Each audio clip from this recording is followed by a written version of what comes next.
Welcome to the Blazing Cook. Today I'm making a crowd pleaser. Very few people don't like lasagna. I don't know what's their problem, but very few just don't. Everybody got their own interpretation. Everybody got their own family tradition of doing things. Today I'm bringing a lasagna that is highly controversial because of one ingredient that I use, and I have always used when making a lasagna. I had tried it this way many times by other people. Matter of fact, even in Italy had eat it like this. But it's super controversial. If you want to find out what ingredient that is, please stay tuned. Meanwhile, let me show you how to make a delicious crowd pleaser lasagna.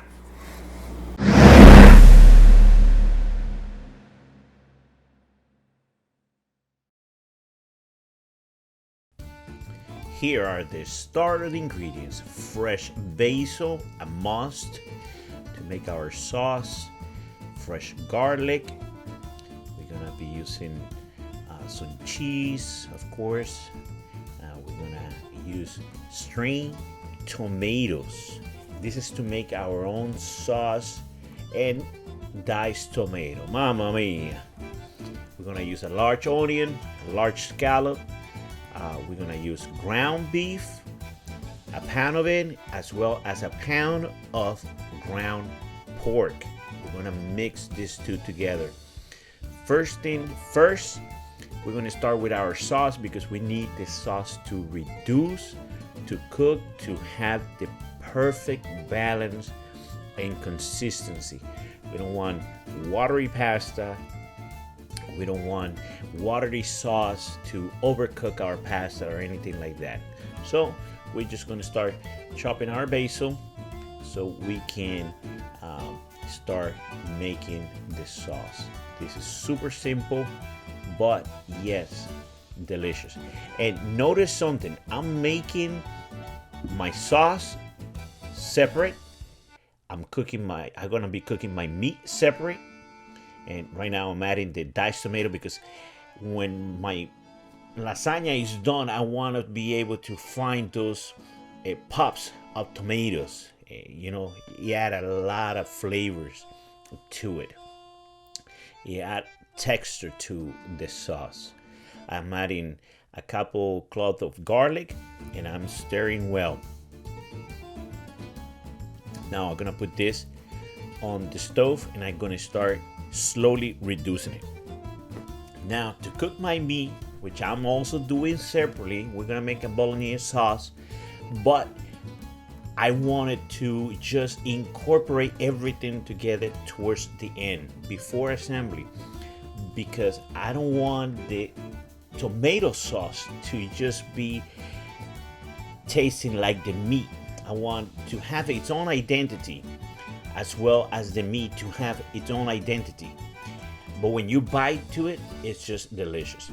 So I finally chopped my onion and my shallot. I have a tablespoon of beef tallow. This adds tons of flavor. I let my onion and shallot reduce, and towards the end of the cooking that I want, right before I put my meat, I put the garlic because garlic can burn quickly. So here's my pound of ground beef. As you can see, it's nicely packed versus the ground pork is just still in a very fluffy or consistency. So that's why I'm breaking down the ground beef the way that you see me do here now. And I'm gonna start just placing it all over on top of the onion as they continue to cook and incorporate those flavors with the garlic. So to this, I'm just gonna stir it. I'm gonna start breaking down so I can start then adding my pork. See, I'm just breaking it down, incorporating it with the onions as they continue to cook. By the end of the cooking of the meat, the onions are gonna be pretty much gone, but they're gonna have that flavor into the meat that you want. As you have noticed, to this point, I have not added any salt to the meat, but that's something that I'm about to do just now. I'm gonna add a couple pinch of salt. I'm using a flaky salt and plenty of pepper. I want to enhance that super beefy, porky-ish, I don't even know if that's a word, but I want to just that meat just to have its identity, and just when you bite into it, you can have that flavor from this delicious protein. And this is, my friends, the most controversial ingredient in the world: raisins. Yes, as you can see, I'm using 2 pounds of meat, but only a handful of raisins. This is something that I have eaten it many times all over the place, and just a handful of people know about this. I had eaten meatballs that had that little surprise right in the middle, and it's just to balance things out. A lot of people use sugar to balance the acidity of their meat sauce or the bolognese sauce, but instead of using sugar, a lot of other people use raisins. But this is super controversial. Now, to make my bechamel sauce, instead of just using flour, milk, butter, and egg, I'm just using the ricotta, and I'm adding the melted butter, and I'm gonna work that ricotta into a bechamel sauce. I'm adding a little bit of milk because I don't want the ricotta to be dry. I don't want the ricotta to be grainy when I'm eating the lasagna. So I'm just gonna whip it out with the milk and the butter, so I can have a nice bechamel sauce. I see that the consistency is still a little too dry, so that's why I'm adding a little extra milk. I use about a half a cup of milk to make this bechamel sauce. And as you can see, the consistency is getting there, and it's just beautiful. Now it's time to get the meat off the pan. I don't want all that liquid with the meat because it's just gonna make for a watery lasagna and soggy or overcooked pasta, and you don't want that. Now this is the time where I'm incorporating my sauce into the meat to make the bolognese sauce. As you can see, I still have some of those chunks of tomatoes, so when you bite into it, it's just an explosion of flavors. And the reason why I'm doing it now is because the sauce has its own identity, the meat has its own identity. Now I'm incorporating it to make the bolognese sauce, but you will still be able to differentiate the seasoning from the meat to the seasoning from the sauce, and you just create a layer after layer after layer of beautiful flavors. So right now I'm oiling the pan, and it's time to assemble our lasagna. I put a little bit of the sauce, or the bolognese sauce. I put my sheets of pasta. They're not cooked, they haven't been boiled. And this is essential because boiling the sheets will make them soggy, so the pasta at the end will not be al dente. A lot of people use the word al dente very freely. A lot of people don't even know what that means. The raw translation for al dente in Spanish is al diente, or to the teeth, to the tooth. So you still want to be able to have a bite when you are chewing the pasta. That doesn't mean that it's undercooked. That just means that it hasn't lost completely the consistency. It doesn't disintegrate in your mouth. So as you can see, I'm just adding my bolognese sauce, I'm adding my bechamel sauce, and I keep creating those layers. And it's not watery, it's not too liquid. So this just cooked the pasta just right. It's not going to be super soft to the point that you cannot differentiate or you cannot even identify the pasta in it. It still be al diente or al dente or to the teeth or to the tooth.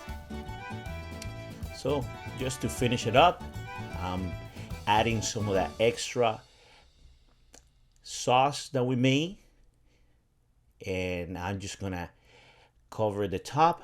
I'm gonna add my mozzarella cheese. I'm only using 1 pack. I think it's more than enough. And this is a very unique trick. Grab yourself a couple wooden skewers, measure your pan like you saw me doing, and place it right there, right in the middle. And this is what this is going to do. Is going to prevent the foil paper from sticking to the cheese, and the beautiful expensive cheese that you use is now not going to go to waste because the foil is touching. After 35 minutes of cooking, this is how it's looking. And I'm removing the skewers because at this point I'm just gonna cook it for another 15 minutes until I get this beautiful, perfectly cooked al dente pasta and the melted cheese and that golden brown color. Now, what I use is some Italian herbs, and I'm putting it on top just for aroma. It's not gonna change the flavor profile, but it's just gonna give it that nice earthy oregano aroma to the pasta. Now for garnishing, I'm using a couple more leaves of the basil. I'm chopping it finely, and this is the time to assemble or just to serve our amazing lasagna. I use a bed of the tomato pasta or the tomato paste that I just made. I put my lasagna on top, and now I'm just grating some pecorino romano, which is going to add another layer of flavor to this amazing lasagna. It's controversial. If you think the raisins are gonna make this dish sweet, no, not at all. Now to finish it up, I like to always use olive oil on top. At this time, I'm just using some beautiful, aromatic, flavorful truffle oil that I have. And look at this. Just take a look at this. If this is not calling your name right now, I don't know what's wrong with you. But this lasagna is just amazing. It's not sweet. It's just perfectly balanced. The pasta perfectly cooked because I didn't boil it, and I used the fresh sheets of pasta you can find in your supermarket. And as you can see, this is just calling me right now. So if you haven't subscribed, please do so. Leave your comments down below. And until the next time,